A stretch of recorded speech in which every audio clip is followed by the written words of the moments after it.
Vamos a tener a la T4, que es la forma de reserva de la hormona tiroidea. Entonces, una vez más, tenemos hipotálamo, hipófisis y tiroides. Hipotálamo libera TRH, hipófisis TSH, y es la tiroides la que produce T3 y T4. ¿Listo? ¿Hasta aquí me siguen? ¿Todos bien? ¿Sí? ¿Me han seguido? Muy bien, entonces hagamos el Zoom porque esto ya es pues para estudiantes de medicina de Perú, pero nosotros somos de la Universidad Católica de Santa María, así que por favor, ya no nos comparen con China ni con ya, nosotros nivel. Primer punto, tenemos que recordar dentro del hipotálamo hay múltiples núcleos. Uno de los núcleos que nos tiene que llamar la atención es el núcleo paraventricular. ¿Por qué? Porque en el núcleo paraventricular se va a segregar somatostatina. ¿Dónde habíamos conocido la somatostatina? Muy bien, lo hemos conocido cuando habíamos hecho el eje de la hormona de crecimiento. Y ahí veíamos que tenía un rol a favor o en contra. En contra. Muy bien, tenía una función antagonista con la hormona de crecimiento. Pero miren, la somatostatina es específica de los tirotropos. Estamos viendo que con respecto a la hormona tiroidea va a tener una relación directa con los tirotropos. ¿Y dónde estaban los tirotropos? A ver, A, tiroides, B, hipotálamo, C, hipófisis, D, neurohipófisis. Adenihipófisis. ¿Viste? Te lanzaste muy rápido, pero está bien. Recuerden, nosotros vamos a tener los tirotropos en la adenohipófisis. A ver, otro núcleo que tenemos que recordar es el núcleo arcuado, o llamado también arcuado. No sé cómo lo han estudiado ustedes en anato. ¿Como arcuato? Ah, ya vale. Como la técnica, ¿listo?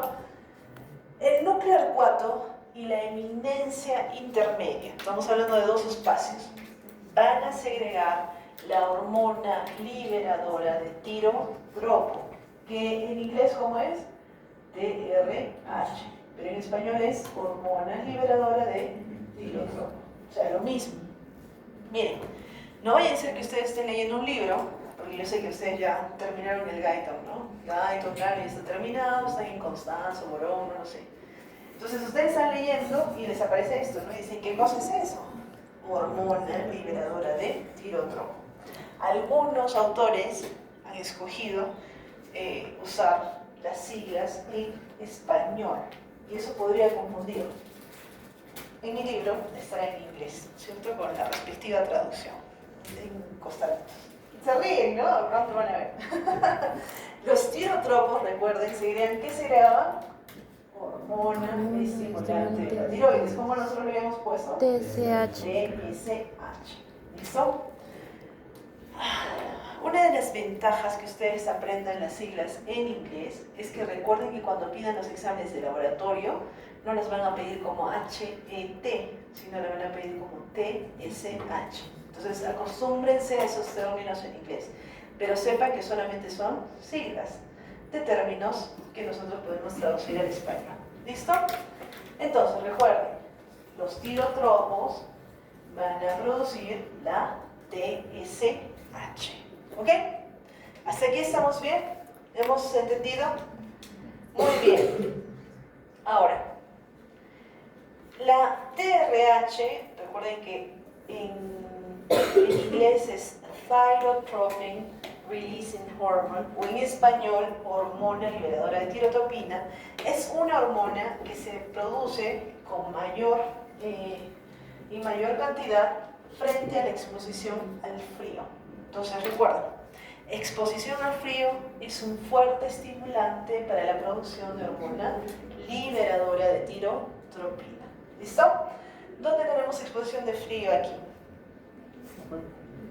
Aparte de ahí afuera. Por ejemplo, en Caramelí, en Cayoma, ahí tenemos nosotros. Estados Unidos, todos esos son estimulantes de la hormona tiroidea. Digamos que tenemos un paciente que es hipertiroideo. ¿Listo? que está a las justas controlándose. Y decide viajar a Alaska. ¿Qué creen que puede pasar? Se muere.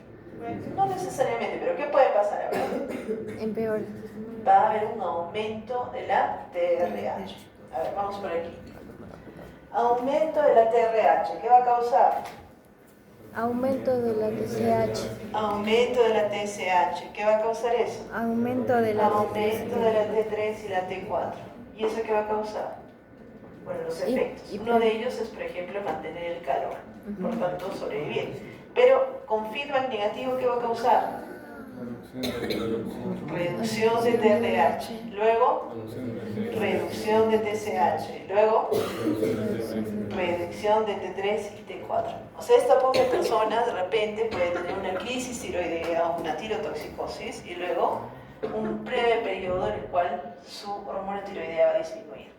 De repente no va a llegar a ser hipotiroidea, quizás va a estar eutiroidea, pero estamos viendo que podría haber un feedback negativo. ¿Listo? Si es una persona normal, ¿qué va a suceder? Va a aumentar. Ya, Y va a aumentar. muy bien. ¿Y de allí? Va a aumentar. Después Feedback negativo. va a empezar a disminuir. ¿Y de allí qué va a tener? Hipotiroidismo. Hipotiroidismo. ¿Listo? ¿Es una causa primaria? ¿Es porque tiene una enfermedad en su tiroides? No. ¿Qué lo causó? El frío. Entonces se va a llamar un hipotiroidismo secundario. ¿Pero fue todas las veces hipotiroidismo? No. En el momento en el que sucedió ese evento, inclusive causó un poquito, digamos, de hipertiroidismo. Estamos haciendo un ejemplo ya un poco anormal, pero más o menos para que ustedes sepan. ¿Listo? Muy bien. Entonces, cuando ustedes hablen de patologías en la parte endocrina, muchas veces van a hablar de momentos. De repente va a empezar con un momento hipertiroideo, pero va a terminar con un momento hipotiroideo. ¿Listo? Muy bien. Vamos a la hipófisis. ¿Qué teníamos en la hipófisis? Los tirotropos. Muy bien. En los tirotropos vamos a tener la producción de TSH. Y a grandes rasgos, la TSH aumenta la actividad de la hormona tiroidea. ¿Pero es lo único que hace? No. Miren, vamos a ampliar. Primer punto, degrada o aumenta la degradación de la tiroglobulina. ¿Qué les parece eso? ¿Qué era la tiroglobulina? Muy bien, era como la madre de las hormonas tiroideas, la que las tiene en su esqueleto, la metralleta y las balas, ¿no es cierto? Entonces, ¿qué pasa si es que nosotros degradamos la tiroglobulina? Muy bien, vamos a tener mayor liberación de hormonas tiroideas hacia la sangre. Y por tanto, ¿qué va a suceder si es que aumentan las hormonas en la sangre? Feedback negativo y por tanto inhibición de la TRH o la TSH. Entonces recuerden, cuando hay valores elevados de la hormona, de las hormonas tiroideas, estas van a inhibir por semanas la producción de TRH y TSH. ¿Listo? ¿Eso quedó claro? ¿Sí? Muy bien. ¿Qué más hace la TSH? Miren, activa la bomba de yoduro. Nosotros vamos a ver que en la zona apical, en la zona basal del tirocito, vamos a tener una bomba que nos permite entrar el yodo, ese yodo negativo, y se va a llamar sin portador sodio-yodo. Y este va a ser activado por la TSH. ¿Listo? Segunda función. Tercera función. ¿Se acuerdan que yo les decía que el yodo no podía pasar como negativo? Teníamos que volverlo positivo. Esta oxidación se va a aumentar, se va a incrementar gracias a la TSH.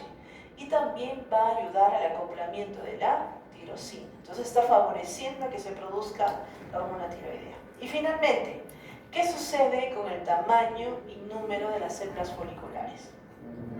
Va a aumentar, va a ser más grande. Ahora imaginemos una persona que vive en una comunidad nativa, ¿listo? No una comunidad nativa de la selva, sino una comunidad nativa de la sierra. A ver, en la sierra nosotros tenemos acceso. ¿Alguien sabe de dónde sale el yodo normalmente? De la sal De yodada. la sal yodada, Del pescado. del pescado, Ay, de los mariscos, muy bien. ¿Algo más? Ahí no. Ya. Miren, ustedes no habían nacido, yo era pequeña. Quizás uno siempre da por sentado las cosas que suceden. Hasta hace un tiempo en el Perú era muy común que encontremos personas con bocio. ¿Alguna vez han escuchado eso? Sí. ¿Sí?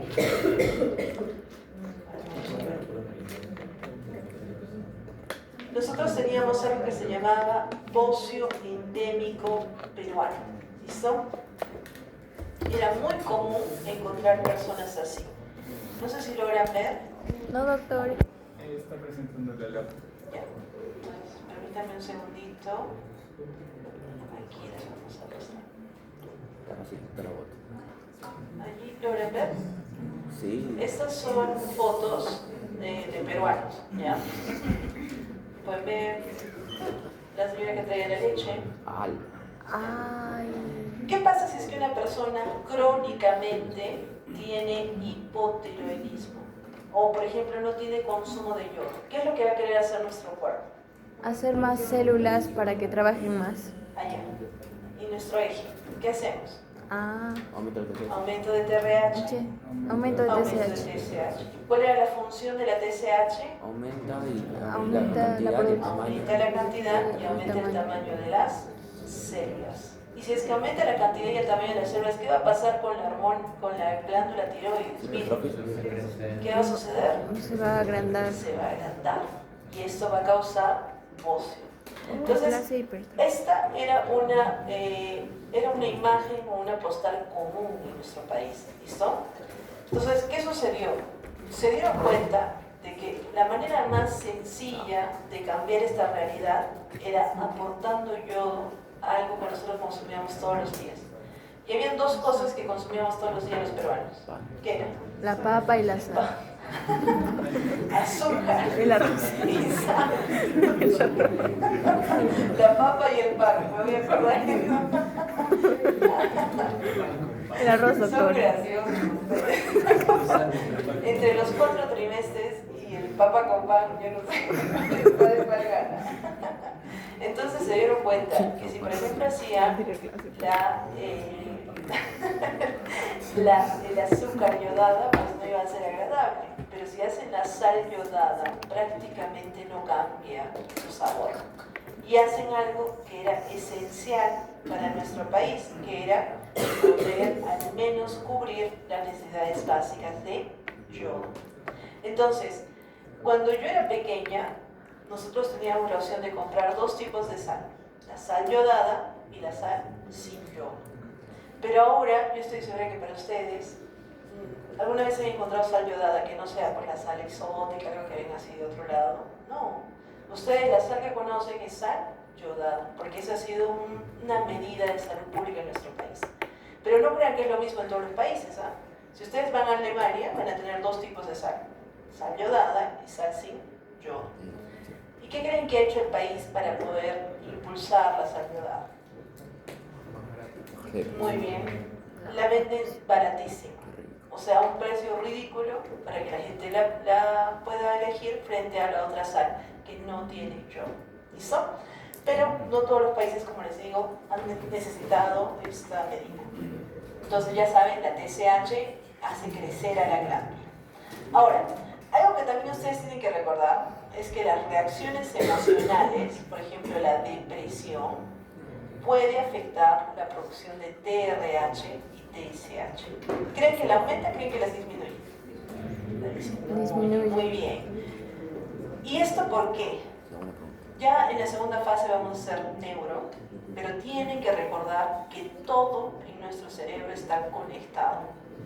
Nosotros no vivimos de manera aislada, no es que este núcleo está aislado de todo, sino que, recuerden, las cortezas, los núcleos, los procesos, todos están conectados. ¿Ok? Muy bien, ahora sí, llegamos a la tiroides. En la tiroides sabemos que la principal función de la tiroides es secretar T3 y T4. Sabemos que la tiroides es el único órgano blanco de la TSH y por tanto es la única que puede producir estas hormonas. No se producen en otro lado.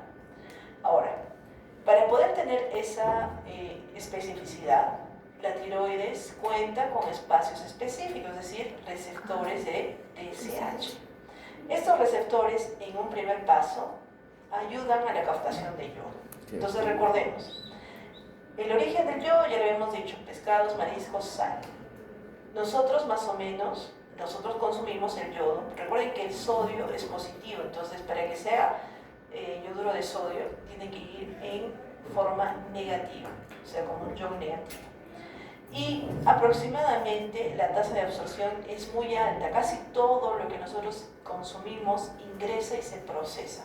¿Listo? Entonces tiene una tasa de absorción alta, más o menos 1 miligramo por semana y más o menos 50 miligramos en un año. ¿Listo? A ver, entonces, aquí, ¿cómo se llamaba esto? El cartílago El tiroides. cartílago tiroides. ¿Y esto? Glándula Hormona. tiroides. Glándula tiroides. tiroidea. Todo. Miren, son cosas distintas, por Dios. Si supieran las veces que han preguntado eso y los alumnos han caído. Okay. O sea, recuerden que esta es la laringe y abajo está la glándula tiroides. Muy bien. Vamos a los detalles. Aquí tenemos el primer transportador. Si este es el vaso capilar, esta es la base, o sea, donde está la membrana basal. Para el otro lado está donde está la luz y está el coloide. ¿Se acuerdan? Entonces, en la zona de la base vamos a tener un transportador de yoduro. ¿Se acuerdan que les dije que era un simportador? Este simportador transporta yodo, pero también transporta sodio. ¿Listo? Miren, el yodo pasa la célula folicular y luego va hacia la luz del coloide. Dentro de la luz nosotros vamos a tener algunas moléculas, como por ejemplo esta proteína que es la proteína TPO o peroxidasa de la tiroides, que nos va a ayudar justamente a la yodificación, a la oxidación del yodo. Pero además decíamos que el retículo endoplásmico y luego el aparato de Golgi producían tiroglobulina. En forma de vesículas, estas vesículas se fusionaban y nos permitían la liberación de tiroglobulina. ¿Qué pasaba con la tiroglobulina y la TPO? Pues iba a producir justamente sus residuos monoyodotirosina y diyodotirosina, las cuales si se juntaban formaban triyodo y tetrayodo, y estas por pinocitosis podían, acá van a ver lisosomas y enzimas proteolíticas que nos van a permitir la secreción de estas hormonas, que ustedes ya las conocen, ¿no es cierto? Tetrayodotironina y triyodotironina. Listo. Muy bien. Entonces, ¿qué sucedía en la membrana basal? Decíamos que el yodo es transportado desde el capilar hacia el tirocito. ¿Quién era el encargado? El simportador sodio-yodo. ¿Cómo se llamaba ese simportador? NIS. ¿Por qué? Por sus siglas en inglés. N de sodio, I de yodo, S de simporter. ¿Okay? Recuerden que es una proteína de membrana intrínseca que mantiene su energía gracias a el ATP de la sodio-potasio ATPasa, que es la que impulsa el proceso. Entonces, siempre cerca a un simportador, a un NIS, va a estar una ATP, una sodio-ATPasa. En el borde apical vamos a tener otra proteína, miren, se llama la pendrina. Para los que se han perdido, para los que ya no están en la clase, los que están en Neptuno, no sabrá Dios dónde. Yo no estoy explicando estos detalles porque hay modificaciones genéticas que, por ejemplo, alteran la pendrina o alteran los NIS. Si es que yo no puedo hacer entrar el yodo o que el yodo vaya al coloide, ¿podré tener hormona tiroidea? No. Entonces, ¿qué tipo de enfermedad va a tener el paciente? Hipotiroidismo. Hipotiroidismo. Y de aquí para el resto de su vida. Si es que este problema sucede en la tiroides, en la glándula donde produce la hormona funcionante, pues a ese problema le voy a llamar un problema primario. Entonces, ¿qué tipo de hipotiroidismo vamos a tener? Hipotiroidismo primario. ¿Listo? Entonces, miren, aquí tenemos el simportador sodio y yodo. Entonces, miren, está llevando en la misma dirección, está utilizando la energía de sodio, potasio, ATPasa. El yodo va a pasar hacia el coloide a través de una pendrina, de una molécula, de una proteína, que es un tipo canal iónico.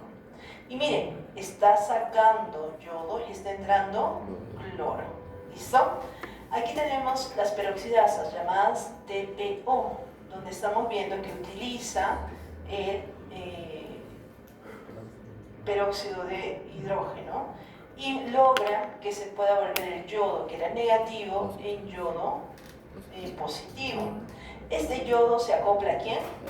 A la tiroglobulina. Recuerden que la tiroglobulina ha provenido del retículo endoplásmico rugoso, el Golgi, se ha formado una vesícula donde hay un precursor de la tiroglobulina y esta por exocitosis ha logrado la secreción de tiroglobulina.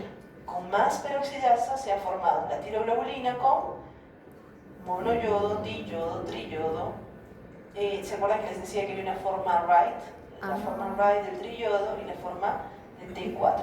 Y esto luego se van a captar estas células gigantes casi como un pescado y miren qué va a suceder, va a haber una pinocitosis y una gotita de coloide, se van a romper todo lo que sea necesario con las lisocimas proteicas y luego vamos a soltar T3, T4 y T3R. ¿Listo? Entonces, ¿cuál es la hormona, la proteína que está en el borde apical? La pendrina. ¿Cuál es la que está en el borde basal? El sin portador sodio-yodo. ¿Listo? Miren, por eso yo les digo, o sea, eso ya es un nivel de detalle pero máximo, ¿no? O sea, ese nivel de detalle no se llega en China, ¿no? Solo nosotros. La pendrina es la segunda proteína transportadora y recuerden que la transporta en contra del gradiente de concentración. Entonces, recuerden que para pasar hacia el coloide folicular va a mover el yodo dentro del coloide. Y si en el coloide hay bastante yodo, más o menos para que sepan, está moviendo el yodo en contra de una corriente de más de 30 veces de concentración mayor. Entonces, miren lo importante de la pendrina. ¿Listo? Con respecto al segundo paso, ¿cómo se llama el segundo paso? Oxidación del yoduro. La oxidación del yoduro hace que el yodo pase hacia el coloide folicular.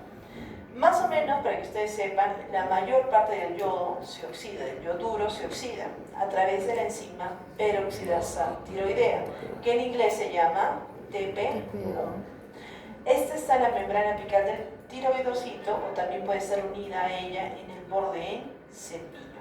Y su resultado va a ser yodo positivo o yodo 2, o sea, con su forma.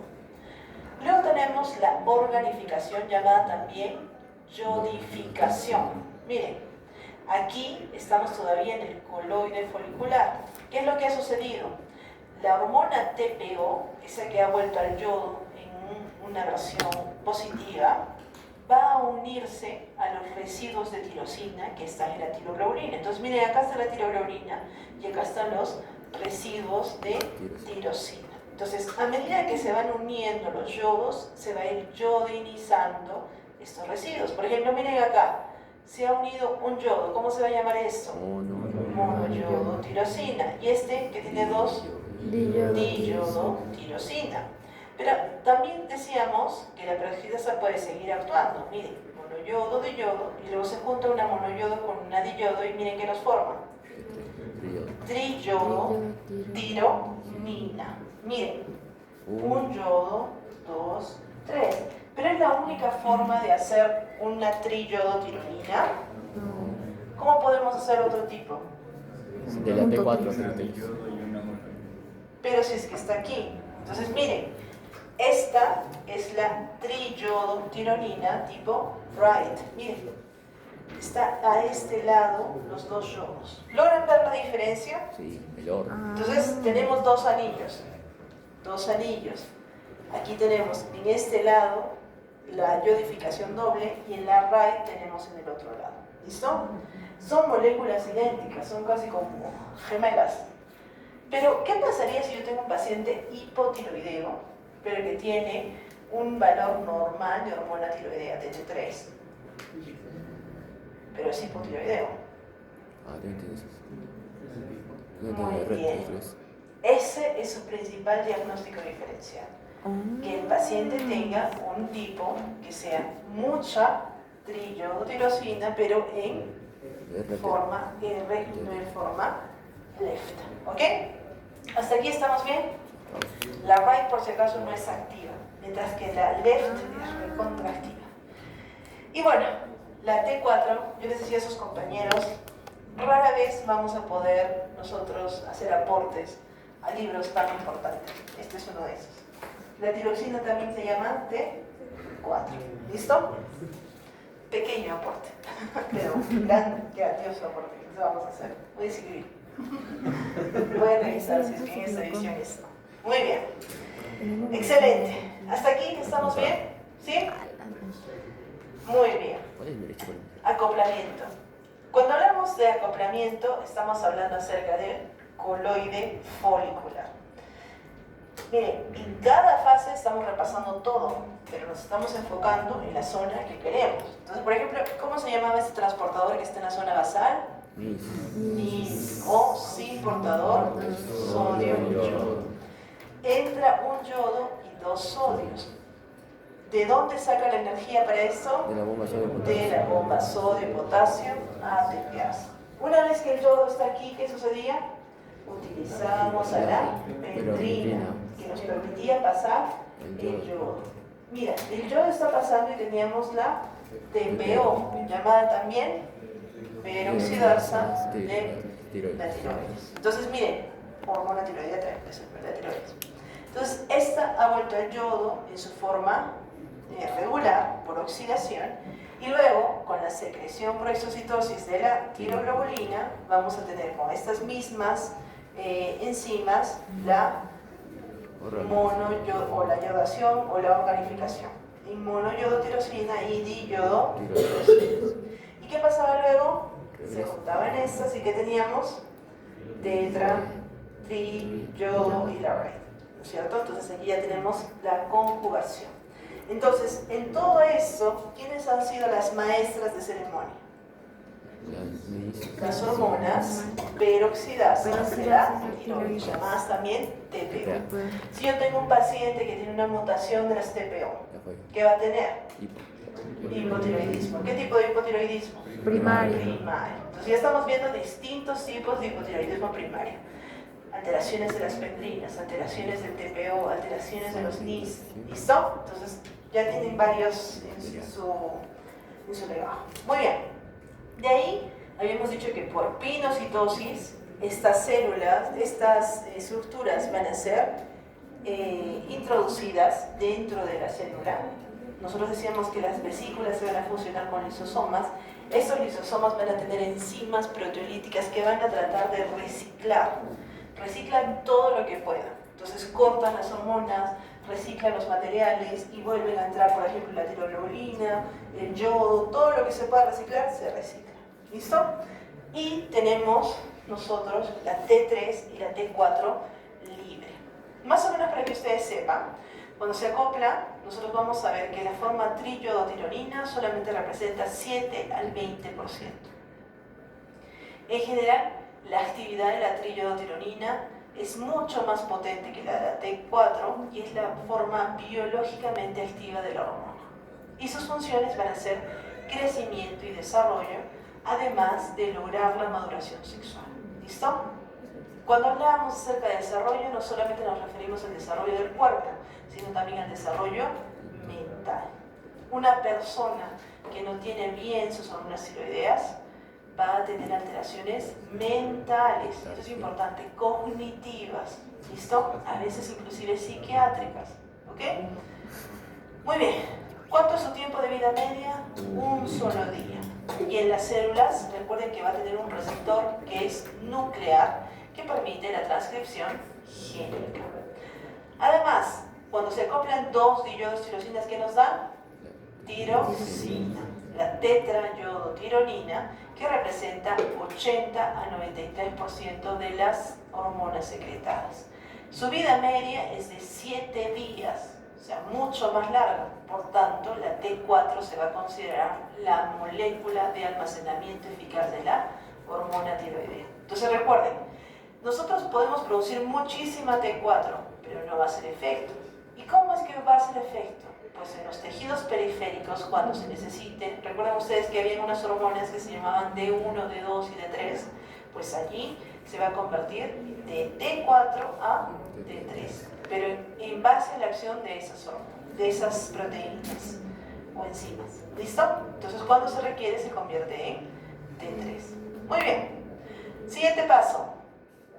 Pinocitosis de las hormonas tiroideas más la tiroglobulina. Entonces se desacopla la tiroglobulina, en el tiroidocito, la T3 y la T4 se liberan a la sangre y en el paso 6 ya tenemos la liberación de las hormonas tiroideas. ¿Listo? 6 pasos, como les digo, son fijos para el examen. Bueno, no sé si pero cualquier examen que tenga. ¿Listo? Se pone un feliz esa nota, ¿no? Y luego, no sé si para se pone triste. Muy bien, ¿cuáles son las funciones de las hormonas tiroideas? Esta es una de las partes que a mí me encanta, porque con esto ustedes entienden por qué tienen que aprender endocrinología con lujo de detalles. ¿Listo?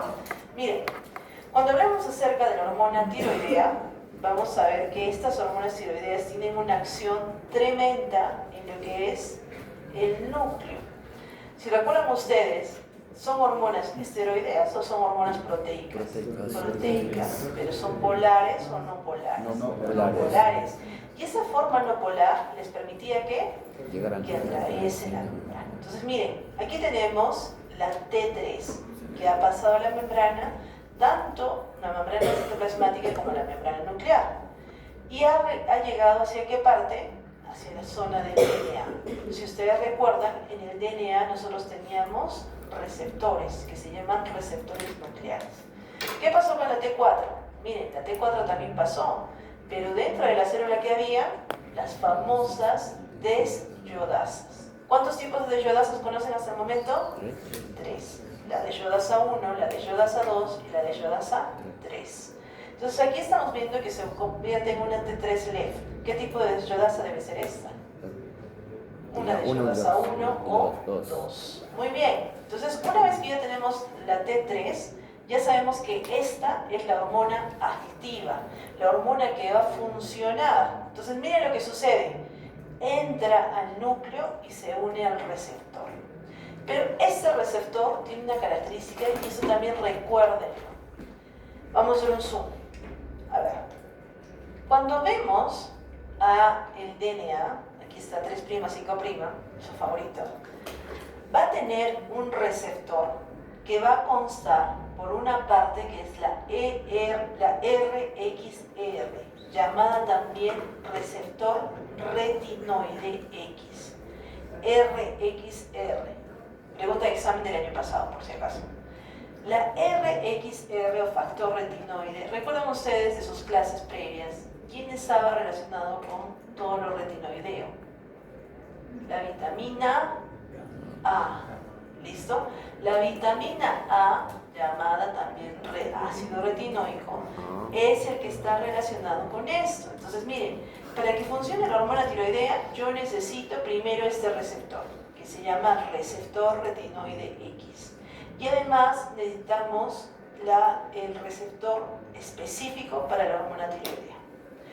Esto normalmente está inactivado por algo que se llama el coactivador. Entonces, miren, inactivado con el coactivador. ¿Qué sucede si es que yo tengo T3? La T3 se une a este complejo y permite que se libere justamente al coactivador que estaba deteniendo la transcripción del DNA. Entonces, cuando se libera, el DNA está libre para transcribirse. Y si se transcribe, ¿qué sucedía? Va a haber transcripción de genes, va a haber producción de RNA mensajero y, como siempre, vamos a tener síntesis de proteínas. Las síntesis de proteínas van a estar basadas en múltiples espacios. Primero, en el crecimiento. Habíamos dicho que tenía un rol en el crecimiento. El niño hipotiroideo va a ser pequeño. El niño hipertiroideo va a ser alto. Va a haber también desarrollo, va a ayudar en el desarrollo del sistema nervioso central, generando proteínas que van a estar relacionadas con el niño.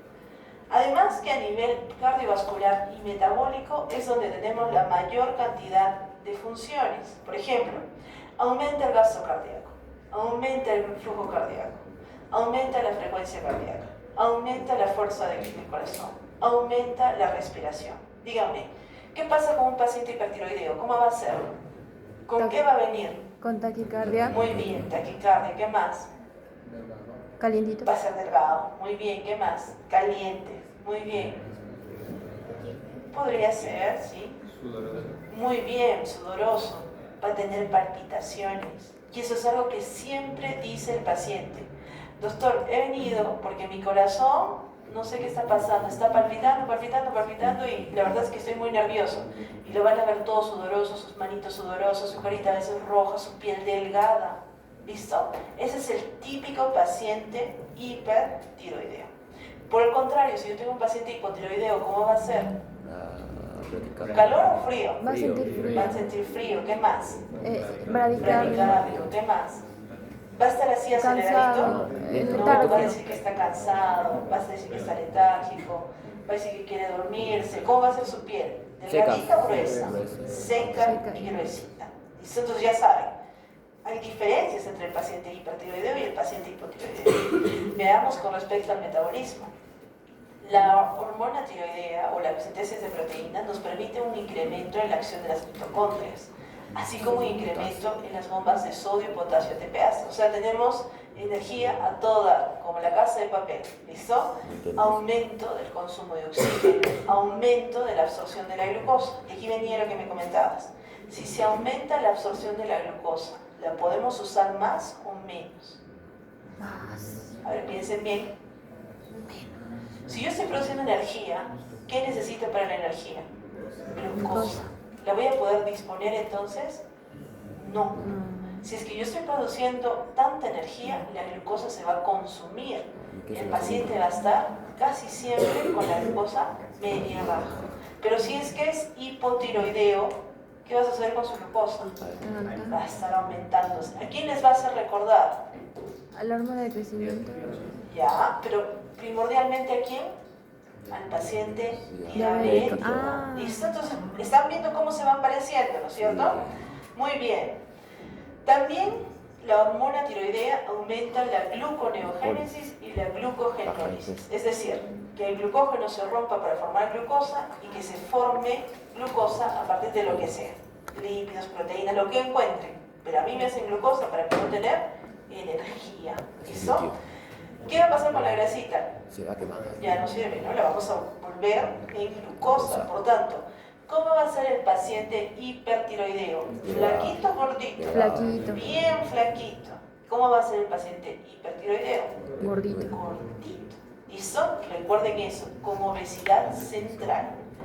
Muy bien. Aumenta la síntesis de proteínas y aumenta en general todo lo que es a nivel del músculo cardíaco. ¿Listo? Entonces, a ver, puntos claves. Nosotros tenemos al receptor retinoide X, tenemos al receptor de la hormona tiroidea, que junto con el coactivador y el DNA se van a llamar el elemento de respuesta a la hormona tiroidea. Entonces, el año pasado lo que preguntamos es cómo o qué conforma el elemento de respuesta de la hormona tiroidea. Les pusimos cualquier otra cosa menos el receptor retinoide X. ¿Listo? Entonces ahí atentos. Muy bien, a ver, veamos. A nivel del corazón, la T3 tiene un efecto cronotrópico e inotrópico. Cuando decimos cronotrópico es que aumenta la frecuencia cardíaca. Cuando decimos inotrópico es que aumenta la potencia del corazón. El efecto cronotrópico lo hace a través de la afinidad, incrementar el número y la afinidad de los receptores beta-adrenérgicos.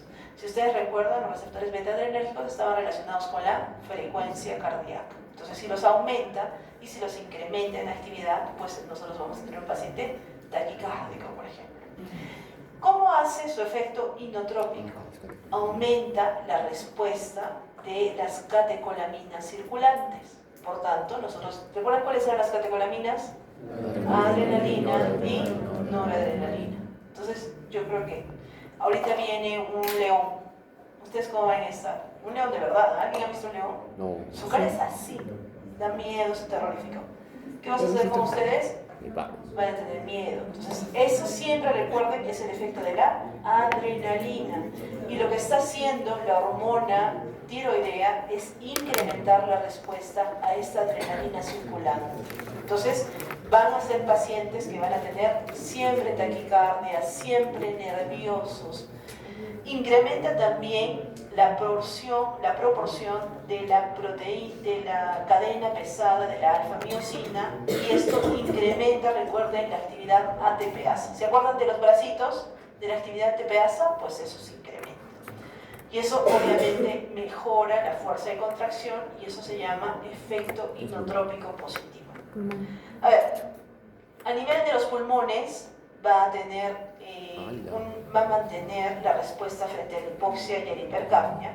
A nivel del tejido adiposo hemos dicho que estimula la lipólisis, del músculo incrementa la ruptura de las proteínas.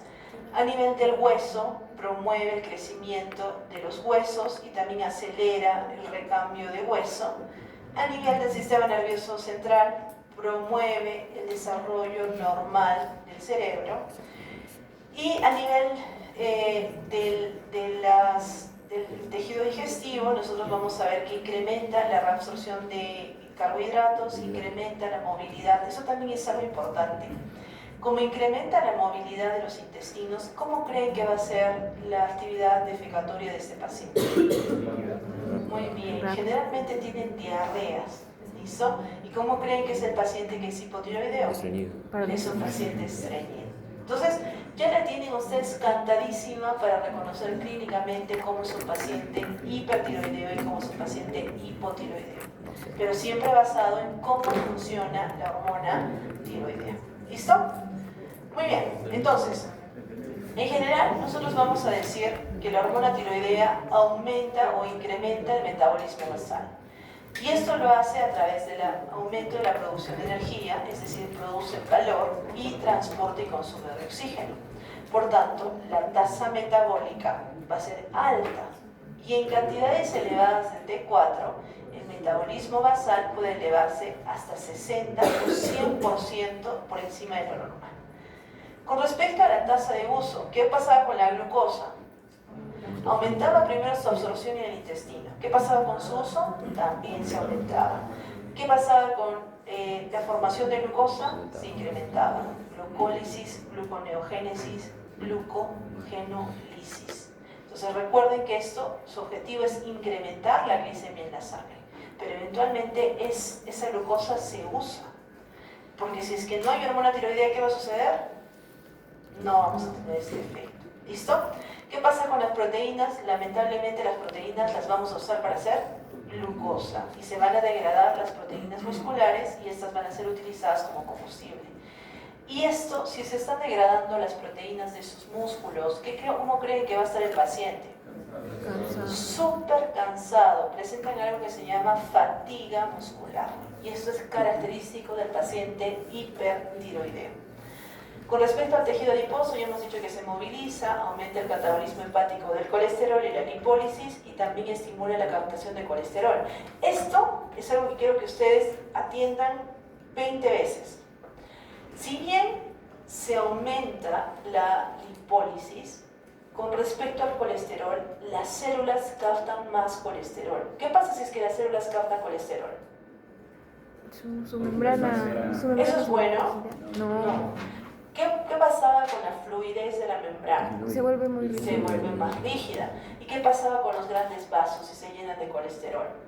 Arteriosis. Va a haber aterosclerosis. Por eso, el aumento de la concentración sanguínea de colesterol va a ser algo que es paradójico. Es un paciente delgadito, pero que tiene un aumento del colesterol. Recuerden, aumentado en el hipotiroidismo, disminuido en el hipertiroidismo. ¿Listo? Con los efectos neuromusculares ya habíamos dicho desarrollo del cerebro en el sistema nervioso central del feto y desarrollo durante los primeros 6 meses de vida. Los primeros 6 meses de vida son trascendentales para que el niño pueda tener un verdadero desarrollo completo cerebral. Si en ese tiempo, por ejemplo, tiene algún problema con su tiroides, el niño va a presentar alteraciones. Además, vemos que aumenta en general la respuesta a los estímulos y en la médula espinal, esto es interesante, aumenta la velocidad de los reflejos. ¿Listo? Entonces el paciente hipertiroideo es como Spider-Man, o sea, más o menos. Y aumenta la sensibilidad de las sinapsis neuronales, haciendo que el paciente tenga una especie de temblor fino. Y esto es porque hay una reacción muscular esquelética. Entonces al paciente hipertiroideo nosotros le decimos cierre los ojos, estire las manos y le ponemos una hoja encima de sus manitos y vemos que la mueve. Despacito, pero la mueve. ¿Listo? Además, vemos que hay una interacción entre la hormona tiroidea y el sistema nervioso simpático. Habíamos dicho que el paciente hipertiroideo tenía taquicardia, palpitaciones, sudoración. ¿Y por qué era eso? Por aumento, incremento de los receptores y también de la actividad de los receptores beta adrenérgicos. ¿Listo? Y por tanto, si yo sé que se incrementan los receptores beta adrenérgicos y aumenta su función, y eso está causando taquicardia, movimiento, sudoración, palpitaciones, ¿qué tratamiento le daría a este paciente? Beta bloqueadores. Muy bien, bloqueadores de estos receptores. Y por tanto con eso mejoraría gran parte de sus síntomas. Muy bien. A ver.